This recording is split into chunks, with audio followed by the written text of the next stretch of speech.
We will limit political ads before Americans go to the polls in November. That message from Facebook.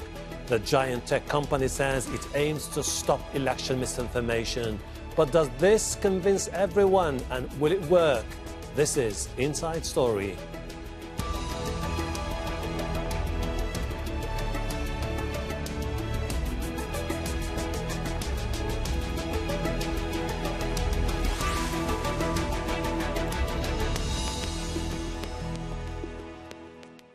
Hello, welcome to the program. I'm Hashem Ahelbarra.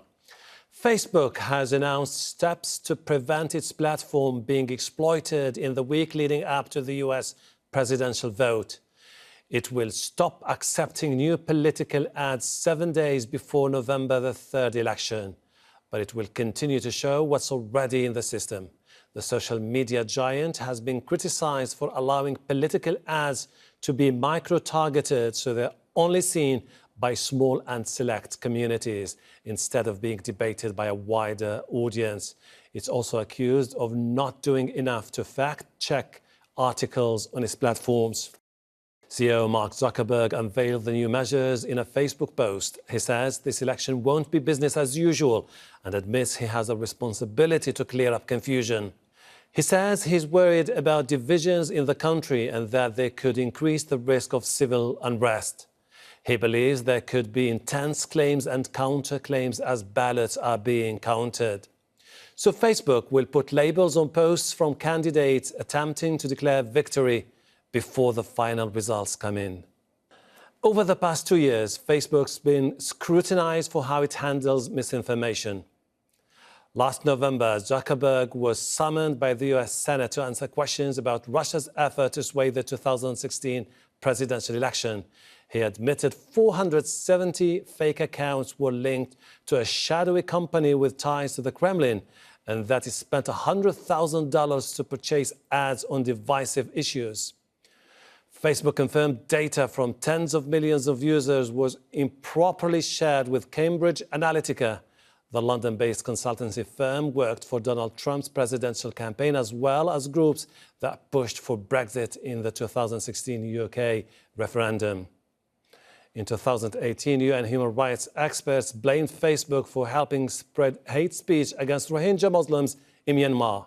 The social media giant admitted it was used to foment division and incite violence in the military's brutal crackdown against the Rohingya.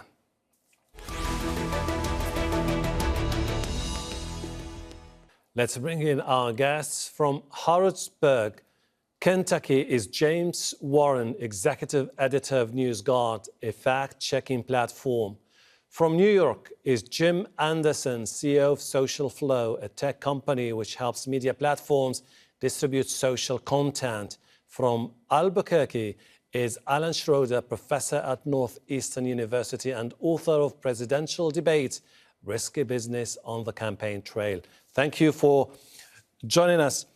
Jim, before we get into the details now, by announcing that it is limiting political ads, is Facebook taking a lead position, or is it purely PR move? I'm not sure if they're taking a lead position, but Facebook, we need to remember, is a dominant company. It's 60 times larger than Twitter by market capitalization. So it's easy to sort of think that Facebook, Twitter, Snap, TikTok, they're all the same size. They're not. Facebook is a giant. So I wouldn't expect them to have necessarily taken the lead. And I think we've heard Mark Zuckerberg say time and time again that he doesn't want to be the arbiter of truth, is the phrase he's used often in testimony even to the US Congress.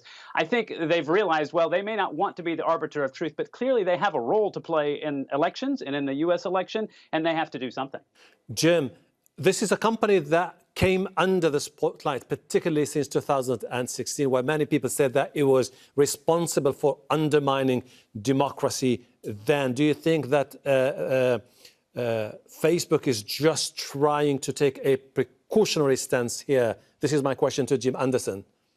Yeah, I think they are. I mean, they've, like I said, they've got to react and do something. This is, in some ways, a fairly mild ban. 1 week ahead of the election, no new ads. You can continue to run the ads that you've had up. You just can't introduce any new ads. And I think that was probably the subject of a considerable amount of debate internally. Should they start to try to do that immediately? Now, roughly 60 days out from the election, should they do it 30? And so you can imagine, heated debates where they finally compromised on, let's do it a week ahead of time. So the political candidates and the campaigns can still run their ads all the way up to the election, but starting a week beforehand, no new content. So that sort of prevents the last minute surprises. And there's been a lot of questions about, well, truthfulness. Who gets to define what's true or not?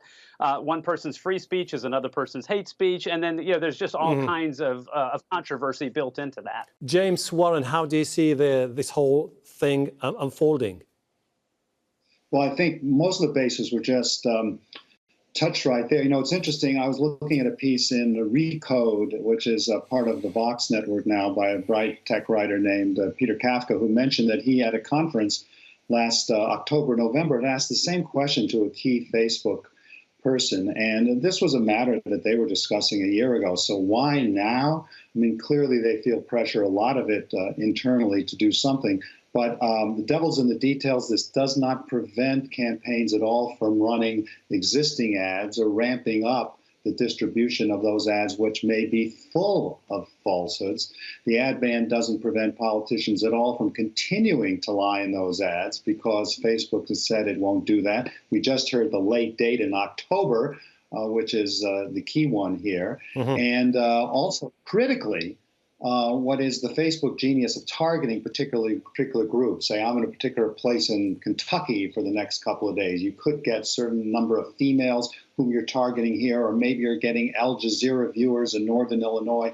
And that is sort of the brilliant and insidious tactic of Facebook that's not going to go. And finally, there is the issue of whether or not this, I think, very meritorious cottage industry of folks trying to get out the truth and undo a lot of lies, whether it actually has any impact on the American electorate.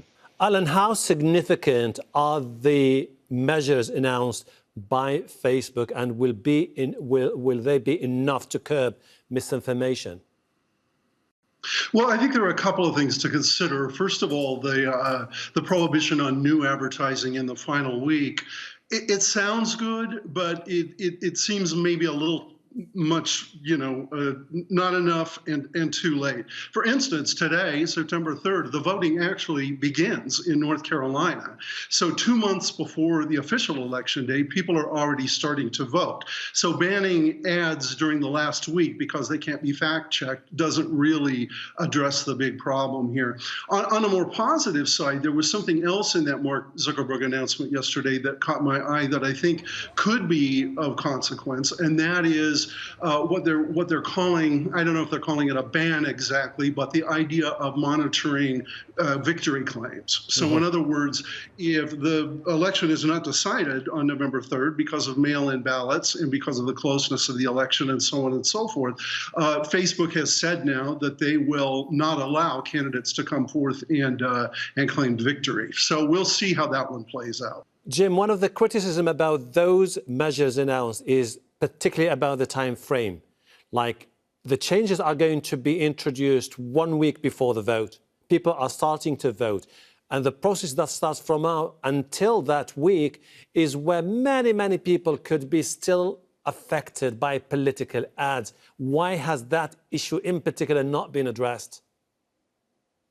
Well, again, it's all a matter of the perspective that you're coming from. I think a lot of people have been criticizing Facebook for a lot of time for not doing anything. And I understand and even to a large degree agree with that. Facebook plays such an outsized role. I don't think it's very viable for them to just say, sorry, we're not going to be the arbiter of truth. We're not going to play any role. And yes, while the election is happening, the balloting and the early balloting is already beginning, the presidential debates haven't occurred. What if there's a giant moment in the first or the second or the third presidential debate that a candidate wants to capitalize on and really, drive home the point that my opponent said this, and I want to make sure you understand that because my position's different. If you put the ban in place right now, then everything that happens in the 3 presidential debates would be completely off limits. And so I think that illustrates the tricky nature of this. I mean, we all want free and fair elections in concept, but then we all tend to gravitate towards our partisan positions. I really want my candidate to have it a little bit more fair, and sort of that natural human nature. It's I forget who said it. believe James said the devil's in the details. I couldn't agree more. These things are very, very difficult. They always have been, and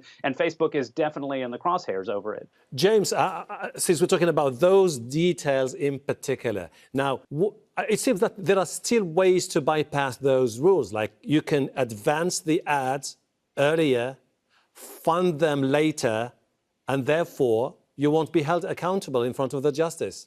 Right. I can crank out 1,000 ads today, and I can target them to liberals in Michigan or conservatives in the state of Idaho, and they can be absolutely full of lies, and I'm home free. And then there is, the underlying daily crux of the Facebook machine, which is you send me an interesting story, whether it's factually correct or not, and I just pass it along and send it off to 100 friends. Or when Donald Trump says, essentially, as he did the other day, that, you can vote twice. You can vote by mail and then go to your polling booth. And, if they don't have record of that, vote again. And then people send that out and think it's legitimate. And in that context, what is most interesting to me as executive editor of a group which assesses the credibility of websites, we just don't do one-off individual statements. We do entire websites and have done about 5,800 in the U.S. and in Europe, is the extent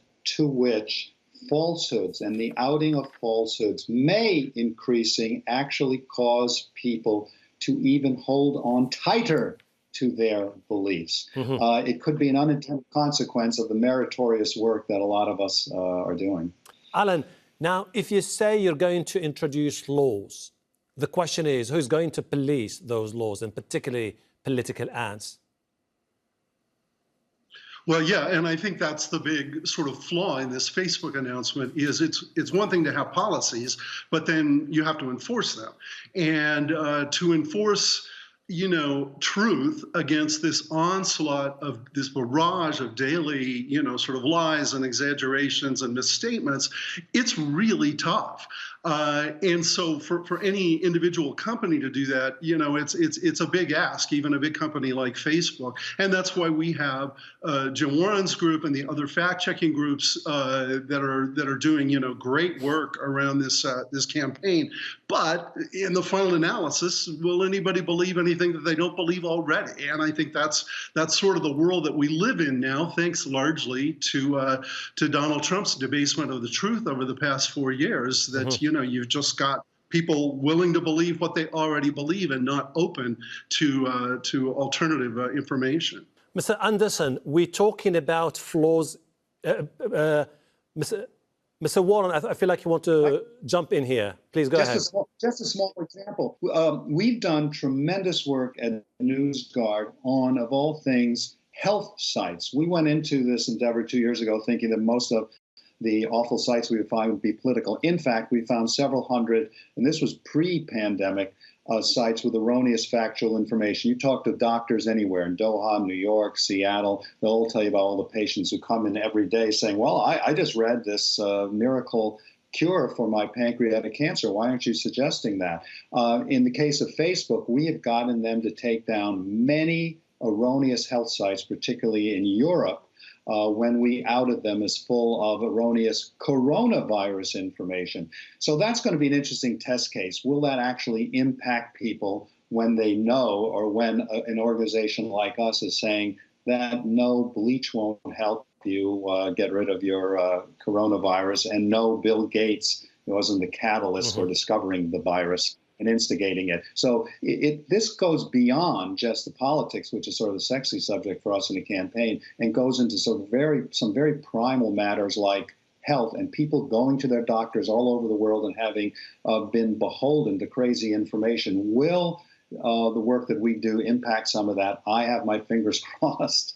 Mr. Anderson, I still remember when I was a student of journalism, we were told basically a long time ago that you have to look at the message because it's the message that shapes your perception to reality. We're talking about flaws in the system, but we tend to forget sometimes that these platforms we're talking about, Twitter, Facebook, and all other social media platforms, have become so deeply embedded in the way we talk, communicate, look at reality, that introducing those measures might be really too little too late. Well, I don't know if it's too little, too late. I think I'm an optimist by nature, and as frustrating and as challenging as our current situation is, democracy and elections are messy. I mean, they always have been, and so I'm always a little wary about saying, "Oh, it's too late," or "It's the world has changed too fundamentally. It's too far gone. Facebook is too big." Those are all legitimate arguments. Particularly that Facebook is too big is a fair argument that many jurisdictions and regulatory agencies are having, and so there are natural consequences and to those types of conversations.